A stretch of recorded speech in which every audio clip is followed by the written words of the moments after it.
Hello दोस्तों, नमस्कार। मैं Vipin sir, Vipin maths channel पे आपका स्वागत करता हूं। आइए हम लोग जो सेट कर रहे हैं, ठीक, ग्रुप डी का हम लोग सेट कर रहे हैं, जिसमें हम लोग वॉल्यूम वन जो रेलवे ग्रुप डी का मैथमेटिक्स का है, तो इसी का हम लोग सेट वाइज कर रहे हैं। ऑलरेडी हम लोग 8 नंबर सेट तक देख चुके हैं, तो इसमें हम लोग सेट नंबर 9 का जो है पूरा सोल्यूशन करेंगे। ठीक, सेट नंबर 9 का होल सॉल्यूशन करेंगे। चलिए एक एक क्वेश्चन का सॉल्यूशन करेंगे इसमें। ठीक, एक एक क्वेश्चन का सॉल्यूशन इसमें करेंगे। उससे पहले अगर आप चैनल पर न्यू हैं तो चैनल सब्सक्राइब कर लीजिएगा। सब्सक्राइब बटन पर प्रेस करके सब्सक्राइब कर लीजिएगा, और बगल में बेल आइकन होगा, इसे भी प्रेस कर लीजिएगा, जिससे जो भी न्यू वीडियो डलेगा उसका नोटिफिकेशन आपको मिलता रहेगा। ठीक, और वीडियो को ज़्यादा से ज़्यादा अपने दोस्तों में शेयर करिए, ताकि जितने भी आपके दोस्त लोग हैं सब लोग हमसे जुड़े और ज़्यादा से ज़्यादा फायदा उठाएं। 2500 प्लस जो ग्रुप डी का है, इसी का हम लोग सोल्यूशन कर रहे हैं। ठीक, और अगर आप बेसिक मैथ पढ़ना चाहते हैं, अगर बेसिक से मैथ पढ़ना चाहते हैं, तो बिपिन मैथ्स एप्लीकेशन डाउनलोड कर लीजिए। प्ले स्टोर से डाउनलोड कर सकते हैं, या फिर वीडियो के डिस्क्रिप्शन में लिंक दिया हुआ है, वहां से अपना हम लोग का एप्लीकेशन है जो बिपिन मैथ्स एप्लीकेशन, इस पर डाउनलोड करके और एक मिनिमम फी के साथ, जैसे 499 रुपीज है, पूरे होल मैथ का इसमें रखा गया है। पूरा 1.5 साल का वैलिडिटी है आपका, 18 मंथ्स का वैलिडिटी के साथ आप इसको पढ़ सकते हैं। पूरा बेसिक मैथ इसमें आपको कवर कराया गया है। ठीक, तो चलिए हम लोग आइए स्टार्ट करते हैं। सेट नंबर 9 स्टार्ट करते हैं। अगर बेसिक मैथ पढ़ना चाहते हैं, आपका स्कोर नहीं बन पा रहा है सेट में, तो आपको एक बार बेसिक पढ़ लेना होगा। तो बेसिक मैथ यहाँ से आप पढ़ सकते हैं।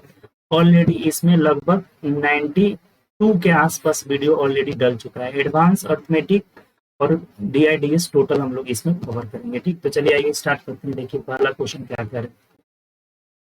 सेट नंबर 9 का पहला क्वेश्चन, यदि समीकरण, ये एक समीकरण दिया है कि मूल अल्फा और बीटा है, यानी x square minus 2x minus 1 बराबर 0, इसके मूल क्या है, अल्फा और बीटा है, दो मूल है। तो कह रहा है कि वैसा समीकरण लिखे जिसके मूल अल्फा स्क्वायर और बीटा स्क्वायर है। अब देखिए, समीकरण जो होता है ना, समीकरण लिखने का फॉर्मूला होता है कि एक्स स्क्वायर माइनस मूलों का योग।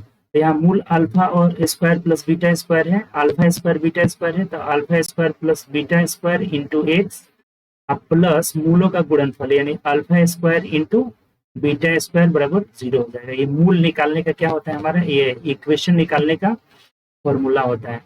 कहीं भी जब भी इक्वेशन निकालना हो, तो एक्स स्क्वायर माइनस मूलों का योग इंटू एक्स और प्लस मूलों का गुणनफल हो जाता है। तो ये अल्फा स्क्वायर बीटा स्क्वायर का मान हम कहाँ से निकालेंगे, तो यहाँ से निकालेंगे। यहाँ से अल्फा प्लस बीटा बराबर होता है माइनस बी बाई ए होता है, आपको पता होगा। और अल्फा इंटू बीटा बराबर क्या होता है, सी बाई ए होता है। तो यहाँ से निकाल लीजिए। जैसे माइनस बी करेंगे, तो यहाँ सबसे पहले ए का मान 1 है, बी का मान -2 है, और सी का मान -1 है। तो ये कहाँ से निकला हमारा, इस इक्वेशन से निकला। ए बराबर 1, बी बराबर -2, सी बराबर -1। तो यहाँ माइनस बी बाई ए करिएगा, तो -2 में जब यहाँ से माइनस माइनस 2 रखिएगा, तो 2/8 यानी कि 2 हो जाएगा। यानी अल्फा प्लस बीटा, यहाँ से हमारा अल्फा प्लस बीटा बराबर 2 निकल गया, और अल्फा इंटू बीटा बराबर सी बाई ए यानी कि -1 निकल गया। यहाँ से अल्फा इंटू बीटा बराबर -1 निकल गया।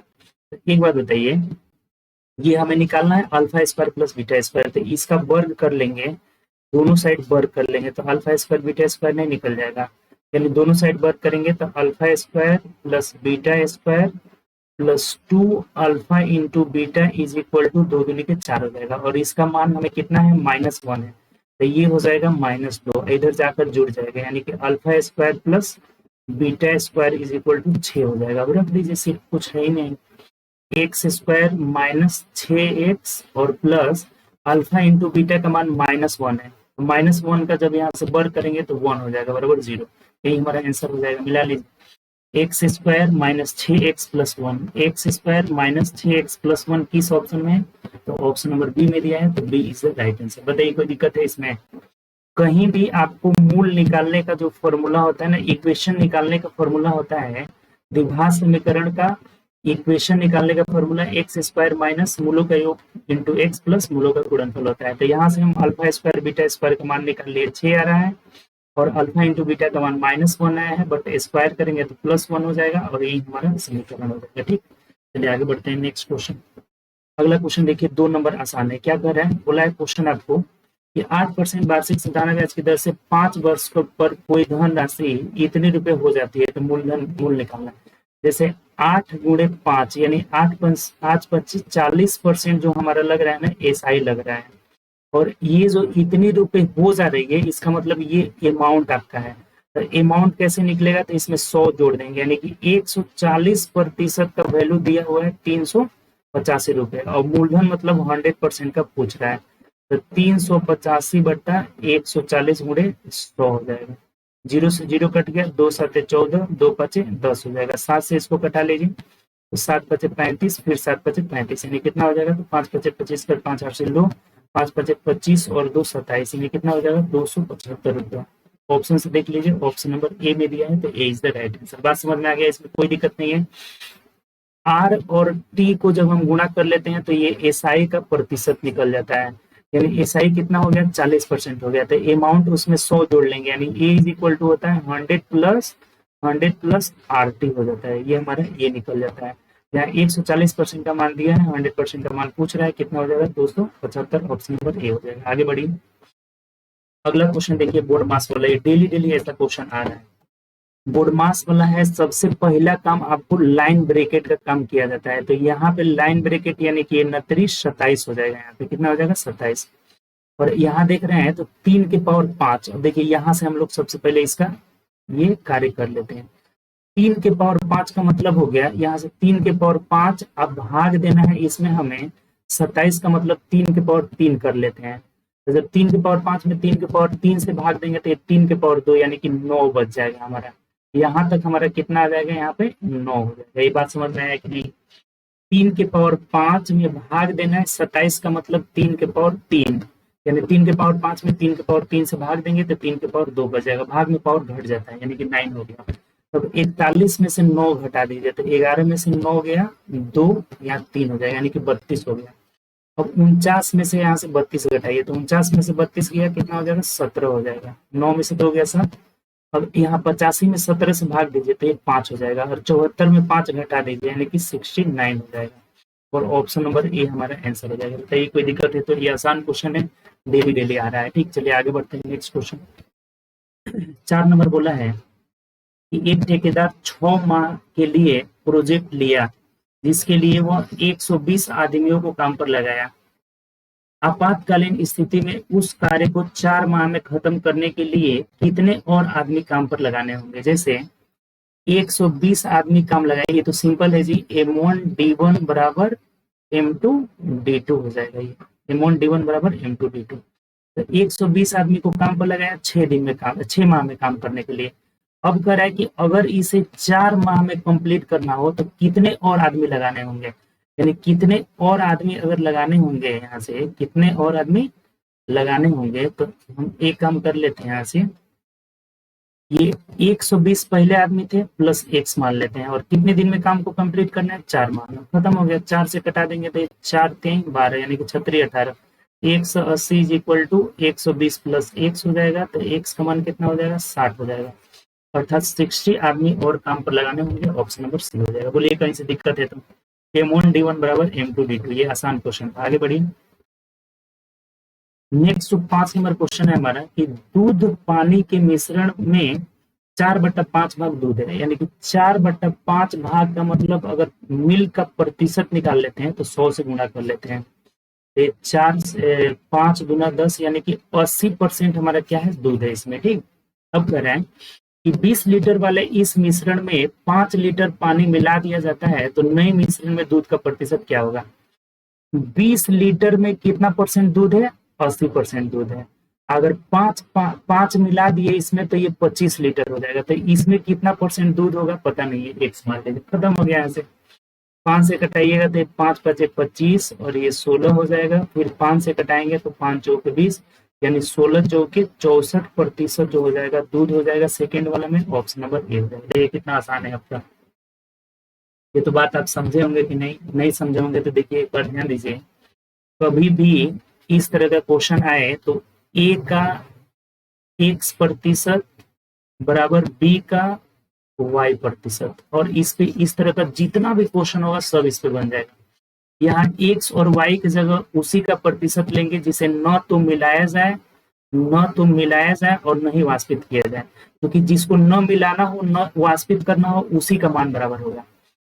तो सबसे पहले यहाँ पे 4/5 भाग मिल्क था तो उसे प्रतिशत में बदल लिए, यानी कि 80% दूध है इसमें, ठीक। 20 लीटर में 80% दूध है। जब 5 लीटर पानी मिलाएंगे तो अब अगली मात्रा 25 हो जाएगा, और इसमें कितना परसेंट दूध है पता नहीं, एक्स मान लिया, एक्स का मान निकल गया 64%। अगर यही पूछता कि इसमें कितना पानी है तो 100 में से 64 घटा लेते हैं, हमारे 36 आ जाता है। तो दिक्कत इसमें, चलिए आगे बढ़ते हैं। पानी अगर पूछा रहता तब 36 आता, दूध पूछा था 64 आंसर हो जाएगा, ठीक। चलिए आगे बढ़ते हैं नेक्स्ट क्वेश्चन। ये देखिए ये क्वेश्चन क्या कह रहा है 6 नंबर। खाली हौज में इनलेट पाइप से शुरू करते हुए, इनलेट पाइप मतलब भरने वाला, इनलेट पाइप से शुरू करते हुए एक इनलेट पाइप और एक आउटलेट पाइप किसी हौज को बारी बारी से भरने और खाली करने में एक ही घंटा लेते हैं, यानी कि 1 घंटा भरने वाला 1 घंटा खोलने वाला। इनलेट पाइप खाली हौज को 11.11 घंटा 25 मिनट, 11 नहीं 11.25 घंटा, देखिए 11.25 का मतलब हो गया 11.25/100 अगर कर लेते हैं तो 25 चौके 100, यानी 11 चौके 44 और एक 45/4 घंटा हो जा रहा है। यानी इनलेट पाइप जो है इसे 45/4 घंटे में भर सकता है। भरे हुए हौज को पूरी तरह से खाली करने में आउटलेट पाइप कितना ले रहा है, ये रफ काम इधर कर लेते हैं। 22.5/10 यानी 5×10 यानी 22×44 45/2 ले रहा है। ये आउटलेट पाइप जो है खाली करने में कितना ले रहा है, तो 45/2 ले रहा है। पहले टोटल वर्क निकाल लीजिए यहाँ से, तो टोटल वर्क 45/4 और 45/2 का एलसीएम हो जाएगा 45/2, यानी 22.5, 22.5 हमारा ये टोटल वर्क हो गया। इतना हमें काम कराना है इसे, ठीक। अब लेकिन यहाँ से अगर क्षमता निकालते हैं, इफिशियंसी निकालते हैं, तो इफिशियंसी निकालने के लिए 45/2 में 45/4 से भाग लेंगे तो इसका क्षमता 2 हो जाएगा। 45/2 में 45/2 से भाग लेंगे, इसका क्षमता 1 हो जाएगा, लेकिन माइनस में होगा, ठीक। तो पहला घंटा जो है, ये क्वेश्चन बढ़िया है, पहला घंटा जो है इनलेट पाइप चल रहा है, ये इनलेट पाइप चल रहा है तो ये 2 भरेगा, प्लस भरेगा मतलब प्लस। अगला घंटा आउटलेट पाइप चल रहा है तो ये 1 घंटा में 1 खाली कर देगा, यानी कि ये 2 घंटा में टोटल 2 में से 1 गया, 1 भरा है, 2 घंटे में 1 भाग क्या हुआ है, भरा हुआ है। तो अगर हमें यहाँ पे कितना भरना है, 22.5 भाग भरना है, तो अगर 22 भाग हम भर देते हैं, 22 भाग, तो 22 भाग नहीं है, 22 भाग भरेंगे तो ज्यादा हो जाएगा ना जी, 22 भाग में ज्यादा हो जाएगा। आप क्या करिए ना कि पहले 21 भाग भर के देखिए यहाँ पे, ठीक, इरेज कर देते हैं इसको, 21 भाग यहाँ पे हम लोग भर देते हैं इसको, ठीक। ये 21 भाग अगर भर देंगे तो दोनों ओर 21 से गुणा कर लीजिए, इधर भी 21 से इधर भी 21 से, यानी 21 दूना 42, 42 घंटा में कितना भर गया, 21 भाग भर गया, 21 भाग यहाँ पे भर गया। अब कितना भरना है हमें, तो 21 भाग भर गया तो और कितना भरना है, तो 1.5 भाग भरना है। तब 1.5 भाग को कौन भरेगा, तो ये लास्ट में जो भी काम बचता है ना, तो इसको जो शुरू करता है वही भरता है। तो इनलेट पाइप से 1.5 भाग को भरने में कितना समय लगाएगा, तो 2 से भाग लगा दीजिए, 0 से करेंगे यहाँ 20 हो जाएगा, 5 3 15, 5 चौको 20, यानी 3/4 घंटा को मिनट में बदलेंगे तो 60 से गुणा कर लेंगे, 4 से 15 यानी 15 तिया 45 मिनट में ये भर लेगा। यानी टोटल टाइम हमारा हो जाएगा 42 घंटा इधर और 45 मिनट इधर, यानी कि 42 घंटा 45 मिनट जो हो जाएगा हमारा आंसर हो जाएगा। ऑप्शन से मिला लीजिए किस में दिया है, तो 42 घंटा 45 मिनट ऑप्शन नंबर डी में दिया है, तो D is the right answer. बताइए कोई दिक्कत है, ऐसा क्वेश्चन आया हुआ है, ये ग्रुप डी का क्वेश्चन है, देखिए ग्रुप डी का हम लोग सेट कर रहे हैं, 9 नंबर सेट में ऐसा आया हुआ है, बहुत अच्छा क्वेश्चन है। एक बार और आप इस क्वेश्चन को जरा समझेंगे, थोड़ा सा हम कलर चेंज कर लेते हैं आपके लिए। जैसे कह रहा है कि खाली हौज में इनलेट पाइप से शुरू करते हुए एक इनलेट पाइप आउटलेट पाइप बारी बारी से 1-1 घंटे लिए खोला जाता है। इनलेट पाइप 11.25 यानी कितना हुआ, तो 45/4 घंटे में भर सकता है। आउटलेट पाइप 22.5 यानी कि 45/2 घंटा में खाली कर सकता है। जब यहाँ टोटल वर्क निकाले तो 45/2, इसको हम पॉइंट में लिख लिए हैं कि कैलकुलेशन करने में आसानी होगी। तो अब इसका क्षमता निकाले हैं तो इससे भाग लगाए हैं तो इसका क्षमता 2 आ रहा है, इसका क्षमता -1 आ रहा है। तो पहला घंटा इनलेट पाइप भरा यानी कि 2 भरा, दूसरा घंटा में आउटलेट पाइप खाली किया यानी कि 1 खाली किया। तो इधर 2 घंटा में टोटल एक भाग भर रहा है, और हमें भरना है कितना, 22.5। तो हम 21 भाग भर लेते हैं, एक कम ही भरा जाता है हमेशा ना, टोटल भाग नहीं भरा जाता है, इसमें कम भाग भरा जाता है, क्योंकि लास्ट में जो बचा रहेगा ना उसको इनलेट पाइप पूरा भर लेगा इसमें, ठीक। तो अगर 21 भाग हम भर रहे हैं तो दोनों ओर 21 से गुणा करेंगे तभी यहाँ 21 आएगा, एक है ना यहाँ पे, तो हम इसको 21 बनाना है। तो 21 कैसे बनेगा, तो इधर भी 21 से गुणा कर लिए, इधर भी 21, यानी 21 दूना 42 घंटा में 21 भाग भर गया। तो और 1.5 भाग भरा हुआ है, तो इस खाली है, तो इस 1.5 भाग को अब फिर कौन भरेगा, तो जो शुरू किया रहेगा काम को वही भरेगा। तो 1.5 भाग को भरने में कितना समय ले रहा है, तो 3/4 घंटा, यानी मिनट में बदल ली 45 मिनट, यानी आंसर हो जाएगा टोटल 42 घंटा 45 मिनट, ऑप्शन नंबर डी हो जाएगा। चलिए आगे बढ़ते हैं नेक्स्ट क्वेश्चन। 7 नंबर जरा क्वेश्चन पढ़िएगा। यदि एक असमांतर, देखिए असमांतर चतुर्भुज मतलब ना समलंब चतुर्भुज होता है, ये क्या होता है, एक समलंब चतुर्भुज होता है।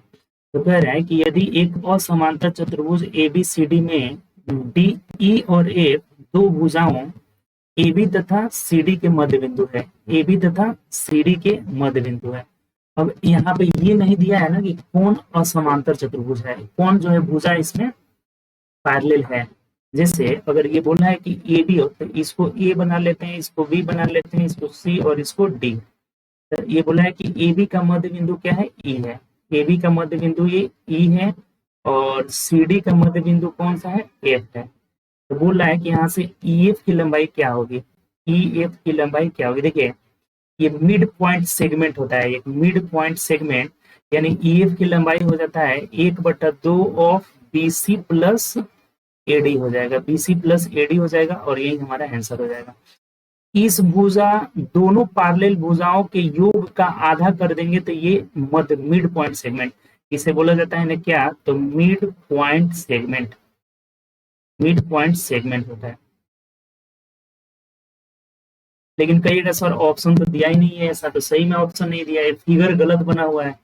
फिगर जो है ना ये क्वेश्चन के अकॉर्डिंग फिगर यही सही आ रहा है, लेकिन क्वेश्चन में कुछ गड़बड़ी है आपका, क्वेश्चन में कुछ गड़बड़ी ऐसे है कि ये फिगर हमारा कैसा बनेगा क्वेश्चन के अकॉर्डिंग, तो ये आंसर गलत दिया हुआ है, ऑप्शन गलत दिया हुआ है, ये ऑप्शन यही होना चाहिए। अगर इस क्वेश्चन को लेके चलेंगे तो हमारा ऑप्शन यही होगा, अगर फिगर को हम ऐसे बना लेंगे ना तो हमारा क्वेश्चन सही हो जाएगा। जो फिगर है ना, तो फिगर के अकॉर्डिंग यहाँ से ये A हो जाएगा, B हो जाएगा, और ये C हो जाएगा, ये D हो जाएगा।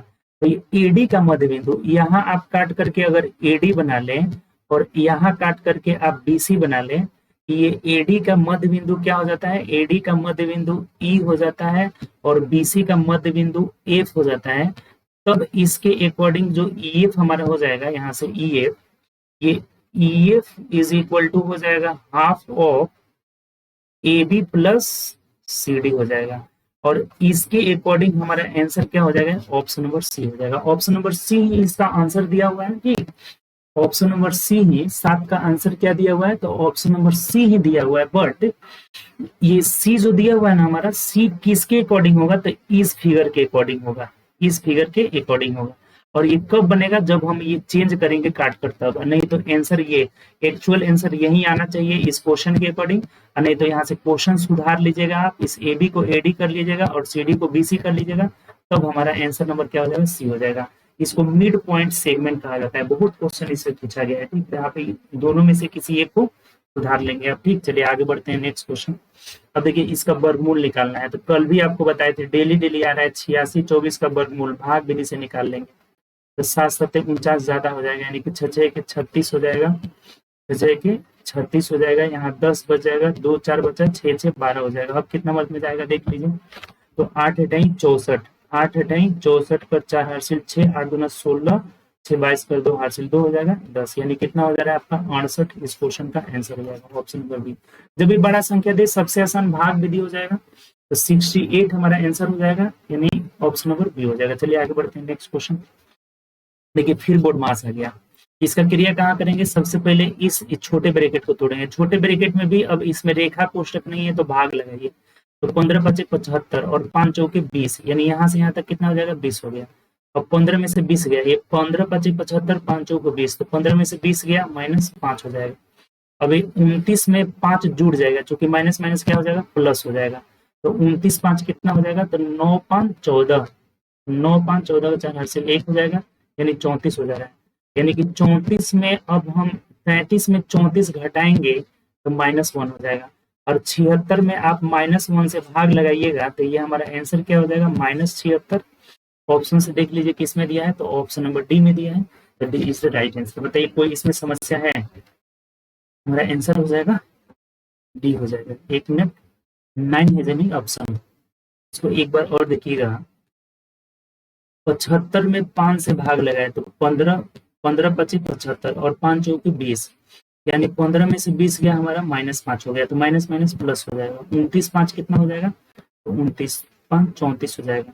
33 में से 34 गया, घटाएंगे तो -1 हो जाएगा, और 76 में -1 से भाग लगाएंगे तो ये हमारा आंसर हो जाएगा। कितना हो जाएगा हमारा, तो -76, ऑप्शन नंबर डी हो जाएगा। ठीक, चलिए आगे बढ़ते हैं नेक्स्ट क्वेश्चन। चलिए आगे बढ़ते हैं नेक्स्ट क्वेश्चन, जरा देखिएगा अगला 10 नंबर। देखिए 10 नंबर कह रहे हैं कि ठहरे हुए पानी में नाव की चाल 12 है, यानी कि x बराबर 12। ये नाव की चाल को हम x मान लेते हैं, 12 किलोमीटर प्रति घंटा है, तथा धारा की गति जो है 8 किलोमीटर प्रति घंटा है, यानी y का मान कितना हो जाएगा, 8 किलोमीटर प्रति घंटा है। ठीक, अब कह रहा है हमें कि नाव को एक निश्चित दूरी तक धारा के दिशा में ले जाया गया, फिर शुरुआती बिंदु तक वापस लाया गया, तो औसत गति निकालना। देखिए बहुत सिंपल है, जैसे मान लीजिए कि ये एक बार ये धारा के दिशा में एक बार जा रही है, एक बार वापस आ रही है, तो जाने में इसका चाल धारा के दिशा में मान लीजिए जा रही है, तो 12 और 8 20 हो जाएगा, 20 किलोमीटर प्रति घंटा। और जब आएगी इधर से विपरीत दिशा में तो ये घट जाएगा, तो 12 में से 8 जाएगा, 4 किलोमीटर प्रति घंटा हो जाएगा। ठीक, 12 में से 8 गया 4।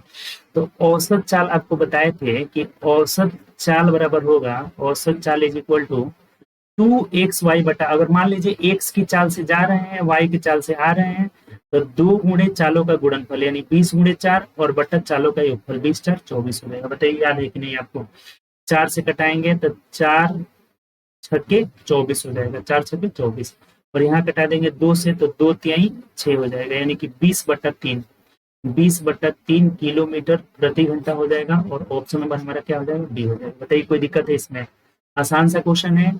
ठहरे हुए पानी में नाव का चाल 12 है, तो जब जाएगा इधर तो 12 8 20 हो जाएगा, धारा के दिशा में जाने में 20 हो जाएगा, और जब विपरीत आएंगे तो 12 में से 8 घट जाएगा, यानी कि 4 हो जाएगा।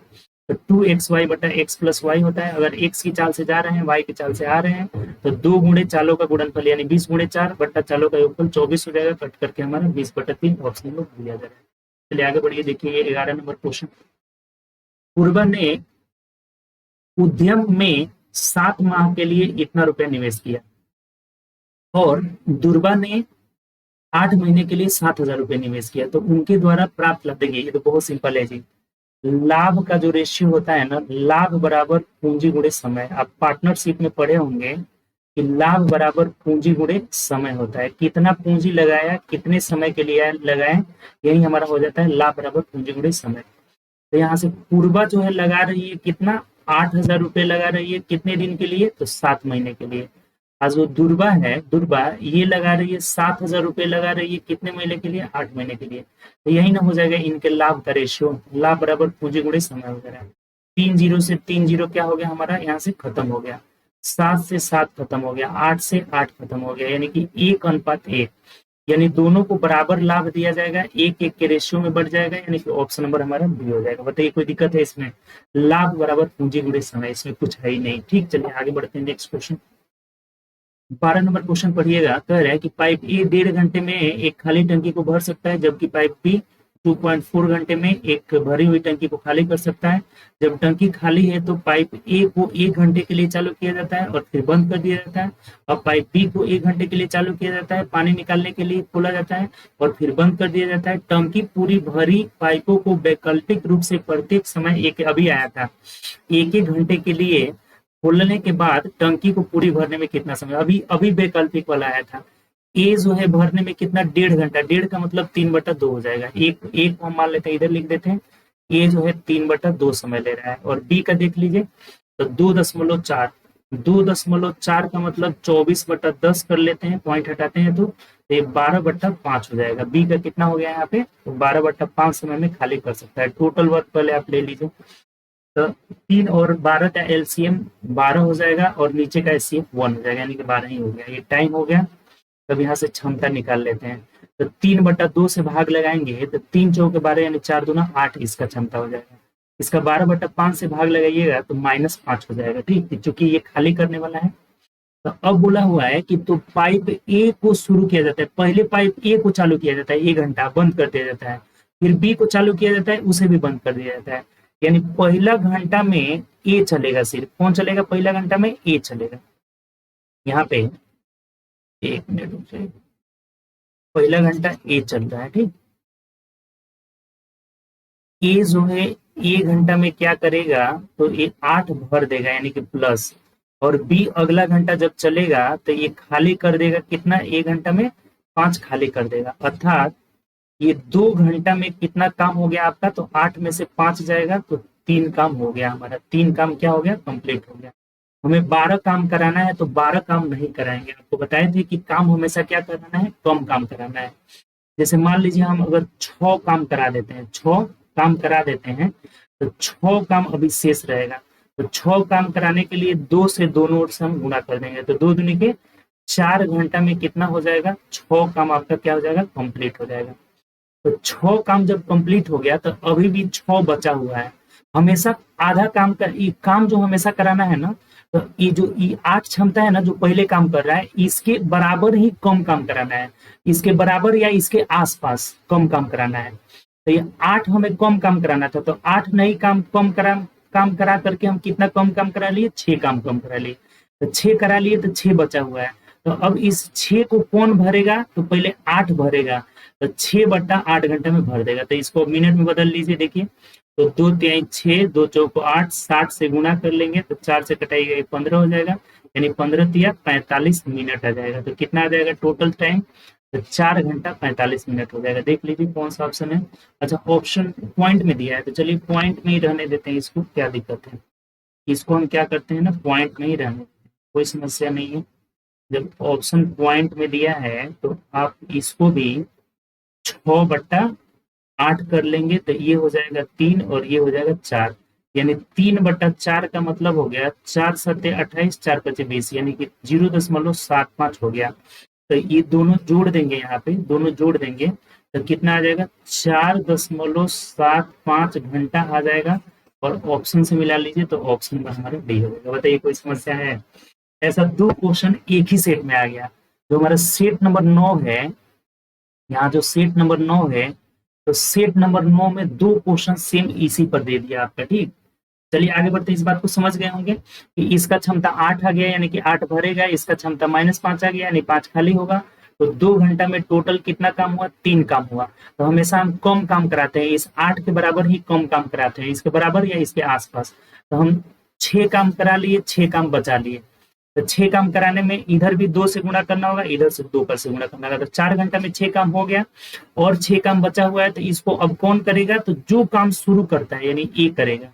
तो ये कितना दिन में कर रहा है? तो 0.75 घंटा। तो टोटल मिलकर 4.75। ऑप्शन नंबर ए है। चलिए आगे बढ़ते हैं। नेक्स्ट क्वेश्चन 13 देखिए।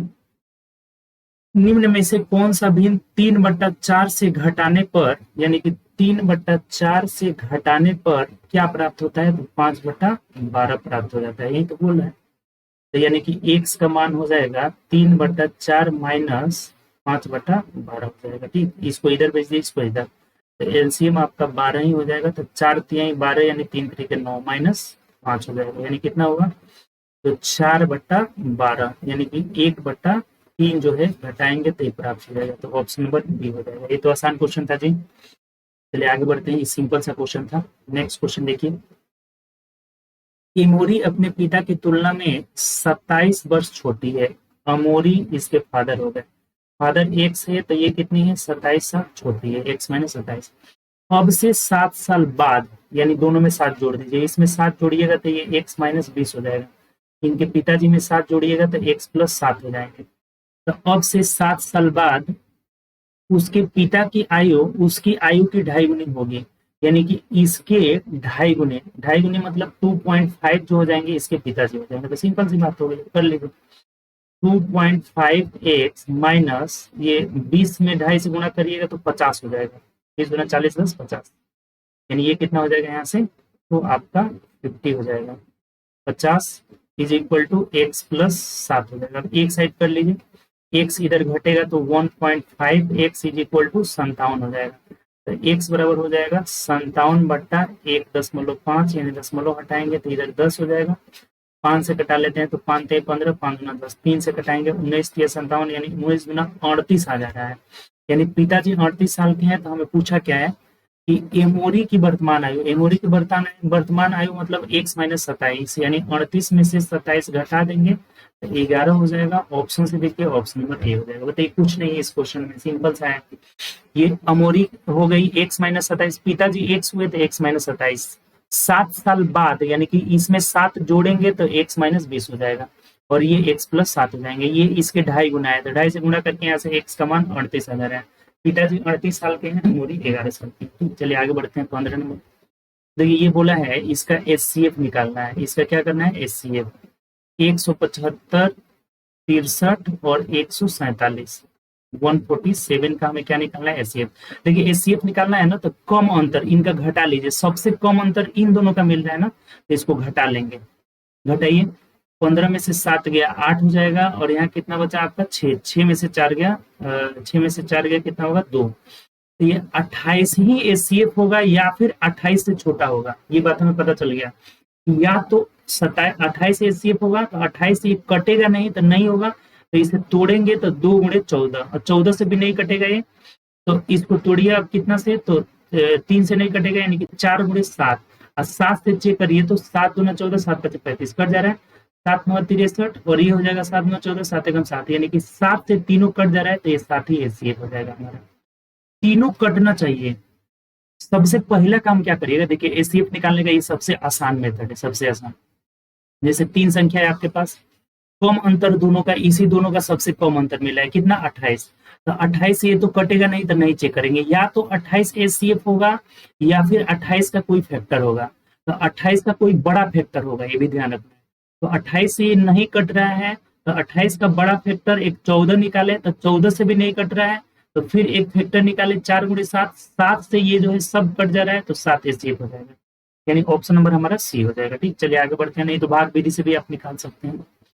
नेक्स्ट देखिएगा कि एक समचतुर्भुज की भुजा की लंबाई ज्ञात कीजिए जिसके क्षेत्रफल 6 सेंटीमीटर स्क्वायर है और विकर्ण, देखिए किसी भी समचतुर्भुज का एरिया होता है 1/2 इंटू D1 इंटू D2 होता है।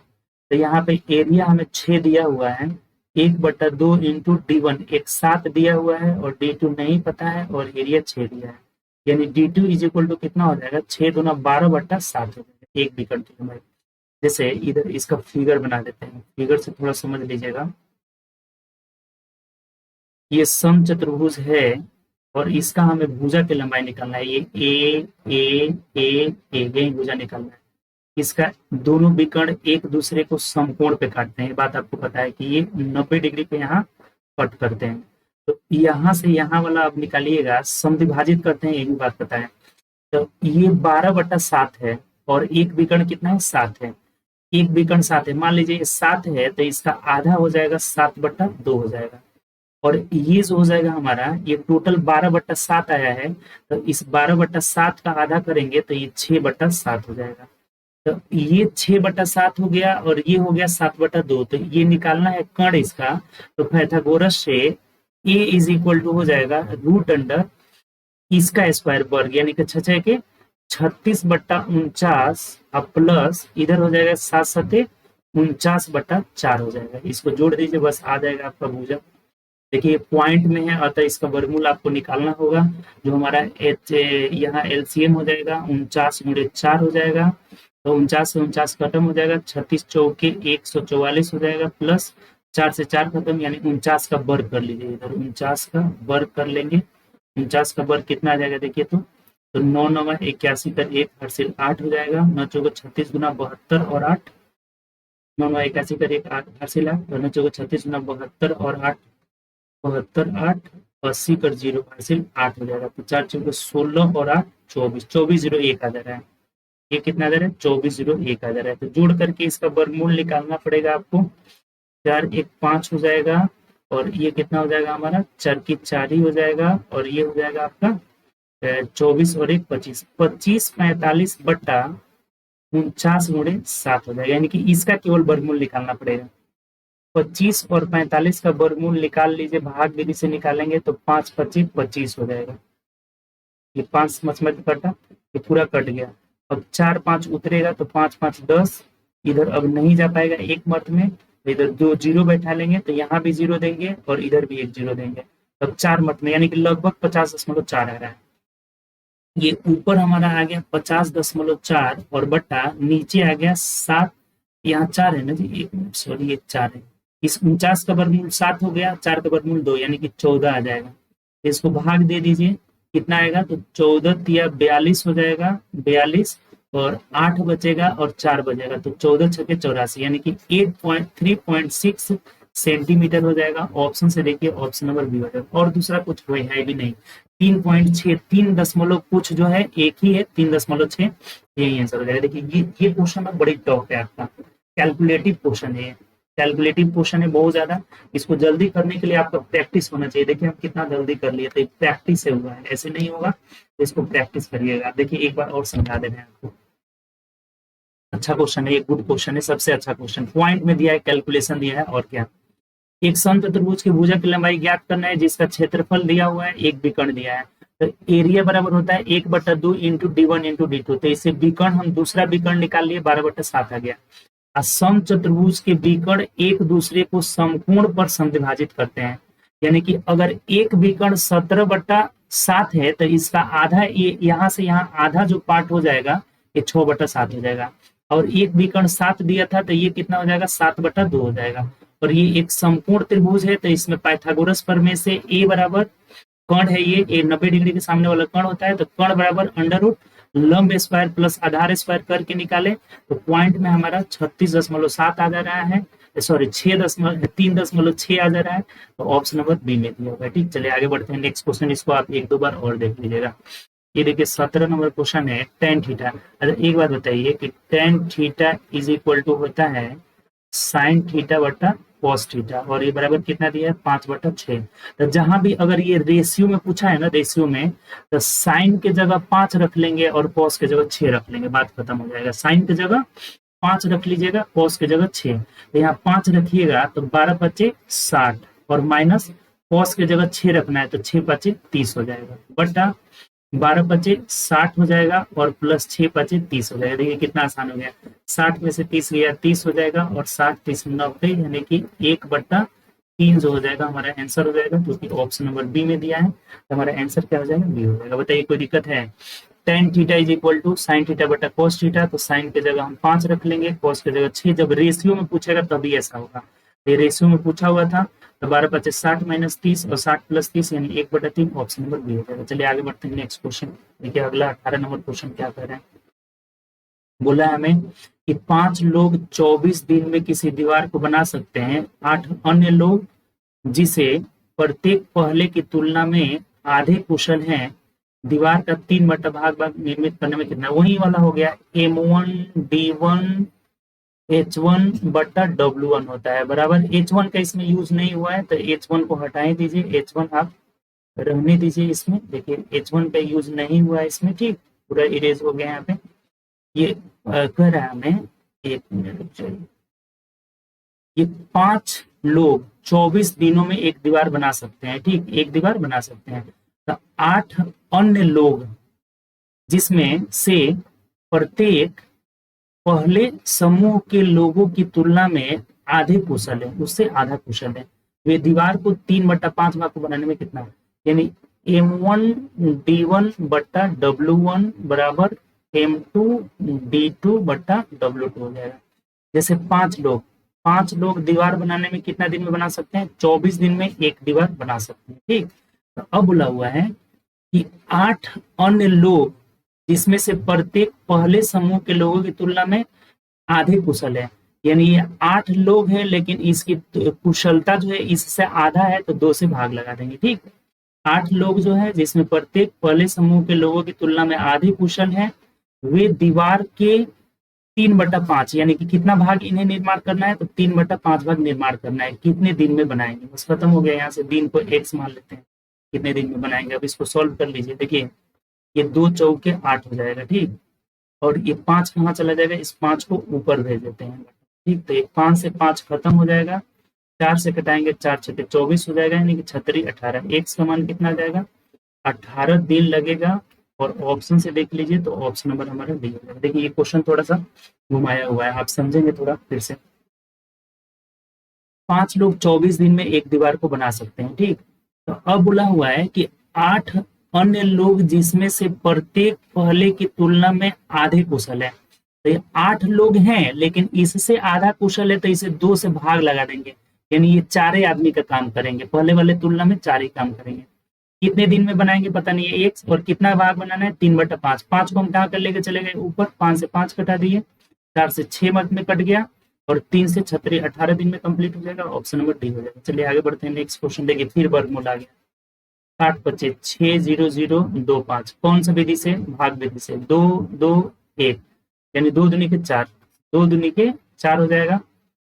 इधर 2 लिख दीजिए, फिर 2 हुआ, ये 2 0 उतर जाएगा, 2 2 4 हो जाएगा, यानी कि 5 मर्द में चला जाएगा। 5 25 25, 5 24 ज्यादा हो जाएगा, यानी 4 ही मर्द में जाएगा। तो कितना मर्द में जाएगा, 4 ही मर्द में। ऑप्शन भी देखते चलना है, ऑप्शन का भी सहारा लीजिएगा तो आसानी से हो जाएगा। 4 चौके 16 का 6 हासिल 1, 4 चौके 16 1 17 हो जाएगा, यानी कि 24। 2 4 वाला ऑप्शन कौन सा है, एक ही ऑप्शन है, यही आंसर हो जाएगा। आगे करने की जरूरत ही नहीं है आपका, अगर 2 ऑप्शन रहता तब हम आगे जाते हैं, तो हमारा क्या आंसर हो जाएगा, डी हो जाएगा। एकदम श्योर है कि 245 ही आएगा, आगे जाने की जरूरत नहीं है। बात समझ में आ गया कि नहीं। कभी भी बड़ा वर्गमूल रहेगा, कोई ट्रिक और फालतू में याद करने की जरूरत नहीं है। भाग विधि से आप निकालिए, देखिए 2-3 बार जब गए हमें पता चल गया कि 245 ही हो जाएगा हमारा, ठीक, यही आंसर हो जाएगा। आगे बढ़िए, नेक्स्ट क्वेश्चन 20 देखिए, कह रहा है कि अगर किसी व्यक्ति को 96 रुपए में कोई सामान खरीदना हो, कितना में, 96 में, तो 25% के बराबर लाभ पर इसे बेच दिया तो विक्रम, ये तो सिंपल है जी। एसपी निकालना है, 96 में खरीदा था और 25% लाभ, मतलब 125/100, 25 पच्चे 125, 25 चौके 100, 4 से करेंगे 24 चौके 96 हो जाएगा, 24 पच्चे 120 रुपए इसका एसपी हो जाएगा। ऑप्शन से देखिए, ऑप्शन नंबर सी हो जाएगा, कुछ नहीं है इस क्वेश्चन में। चलिए आगे बढ़िए, नेक्स्ट क्वेश्चन ये देखिए, कह रहे हैं कि त्रिभुज ए बी सी और त्रिभुज पी क्यू आर समरूप है। जैसे A B C P Q R दोनों क्या है, सिमिलर है, समरूपता का ऐसे सिंबल रहता है, दोनों समरूप है। ए बी बराबर 5 है, ये कितना दिया है, 5 दिया हुआ, और पी क्यू बराबर ये 3 दिया हुआ। तो इनकी एरिया, यानी एरिया ऑफ त्रिभुज A B C ratio area of त्रिभुज P Q R is equal to कितना, देखिए बहुत सिंपल है। भुजा का रेशियो दिया है 5-3, तो भुजा से जब हम वर्ग कर लेंगे ना तो एरिया का रेशियो निकल जाएगा। जब भी एरिया का पूछा जाए तो भुजा का रेशियो 5:3 है, तो इसका वर्ग कर लीजिए, यानी 25:9 हो जाएगा। ऑप्शन नंबर ए हो जाएगा। बताइए कोई समस्या अगर हो तो आपको। कभी भी अगर हमें भुजा से या परिमाप से या अंतःवृत्त से, परिवृत्त की त्रिज्या से, या फिर किसी से भी अगर हमें एरिया का जो है रेशियो निकालना है तो इनका वर्ग कर लेंगे। 5-3 का रेशियो भुजा का रेशियो, इसे एरिया निकालना है, वर्ग कर लेंगे, 25/9 हो जाएगा। Option number A.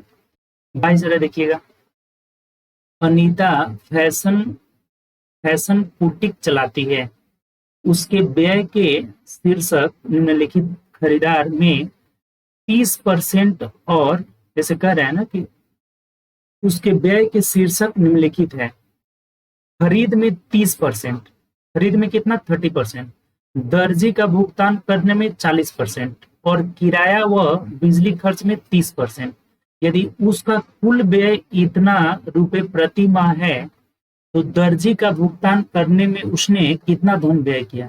तो कुल व्यय मतलब देखिए 30 60 और 40 100 हो जाएगा, यानी 100% का वैल्यू हमें दिया हुआ है कितना, 50,000 रुपए दिया हुआ है। तो दर्जी के भुगतान में देखिए, दर्जी का भुगतान कितना है, 40% है, तो 40% का आपसे मान क्या हो जा रहा है, पूछा जा रहा है। जैसे ये 2 0 से अगर 2 0 कटा देंगे तो 1% का वैल्यू हमारा हो गया 500 रुपए। तो 500 गुणे 40 कर लीजिएगा तो दर्जी का भुगतान हो जाएगा 5 चौको 20 पर 3 0 हो जाएगा, यानी 20,000 रुपया दर्जी को दे रही है। ऑप्शन नंबर बी हो जाएगा। बताइए कोई दिक्कत है तो इसमें, बहुत आसान क्वेश्चन है। टोटल उसका जो एक्सपेंडिचर है, खर्च है, तो 30 40 70 30 100, 100% का वैल्यू 50,000 दिया है, तो दर्जी वाला 40 है, तो 40% का वैल्यू कितना हो जाएगा? 20,000। ऑप्शन नंबर बी हो जाएगा। चलिए आगे बढ़ते हैं नेक्स्ट क्वेश्चन। 23 नंबर क्वेश्चन देखिएगा कि 3 4 A B, यहाँ लिख देते हैं। देखिए 3 है, 4 है, A है, B है और 10 है का माध्य कितना है? 6 है। माध्य 6 है, माध्य का 5 है और A is less than B। यानी इसका मतलब कि देखिए ये A B से छोटा है, तो ये बढ़ते क्रम में है, हमें सजाना नहीं है यहाँ पर। ये कौन से क्रम में है? बढ़ते क्रम में। ये ऑलरेडी दिया गया है। ये कौन से क्रम में दिया है? असेंडिंग ऑर्डर में, बढ़ते क्रम में दिया हुआ। अब कह रहा है कि ए और बी का मान क्या होगा। देखिए ये क्वेश्चन थोड़ा सा ट्रिकी है, समझना है इसमें। माध्य मतलब क्या होता है? माध्य सबको जोड़ लीजिए, तो 10 4 14 और 3 कितना हो जाएगा आपका? 17 हो जाएगा। 17 प्लस ए प्लस बी और बट्टा कितना है? तो 5 गो है, तो 5 से भाग लगाएंगे बराबर 6।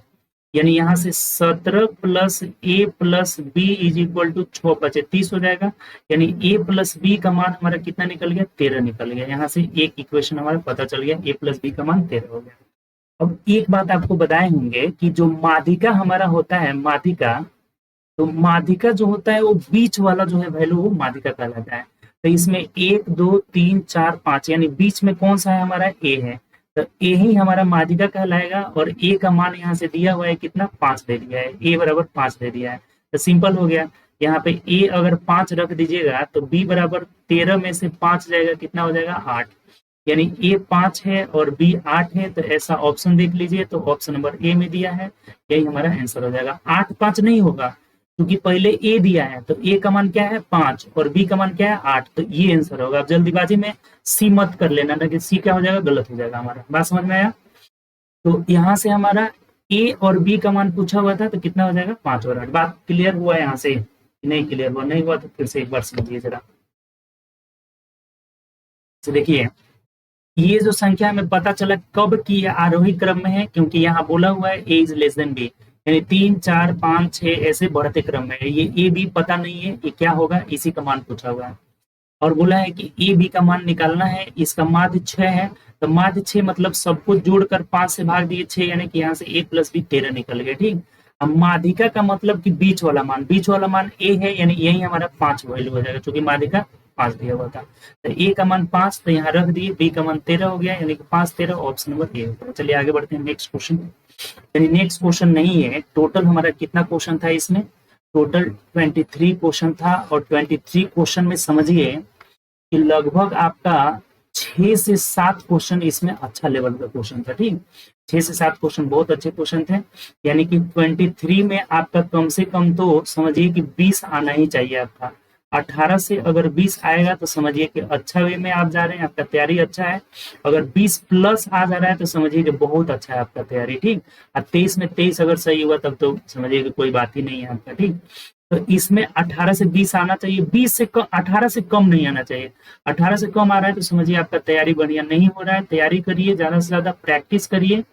प्रैक्टिस जितना करिएगा उतना ही आपका इसमें बेहतर होगा। ठीक, तो चलिए आगे मिलेंगे हम लोग सेट नंबर 10 के साथ मिलेंगे। अगला जो है सेट हमारा 10 नंबर रहेगा।